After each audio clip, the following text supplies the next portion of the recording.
এখানে এসে অনেক ভালো লাগতেছে, অনেক মনোরম পরিবেশ, অনেক ভালো লাগছে। আমি আগেও আসছি, এখন তাই ফেনী থেকে সাইকেল নিয়ে আসছি রাইড দিয়ে। তো সবাই আসবেন, মহামায়া লেক অনেক ভালো, অনেক সুন্দর জায়গা, একেবারে মনোমুগ্ধকর পরিবেশ। আমি মোহাম্মদ ফারুক মাহফুজ, ফেনী থেকে আসছি।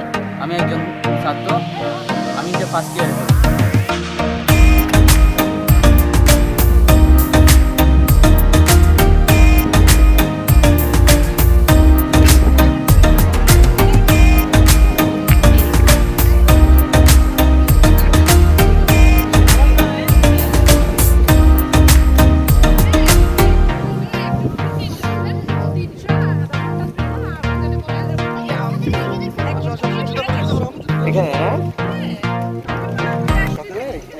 মাঝে মধ্যে যদি সময় পাই আমি এই জায়গায় আসি। মহামায়া লেক অনেক বিখ্যাত আমাদের এই জায়গায়।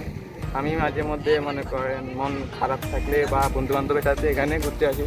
পরিবেশটা সুন্দর, এখানে আসলে অনেক ভালো লাগে, অনেক মানুষকে দেখি, মানে ভালো লাগে, পরিবেশ সুন্দর। আর বন্ধুদের সাথে আড্ডা দিতে আরও ভালো লাগে, এটাই আর কি। আর আমার নাম হচ্ছে শারিয়া চৌধুরী ইমন, আমি ফার্স্ট সেমিস্টারে পড়ি পলিটেকনিক ইনস্টিটিউটে।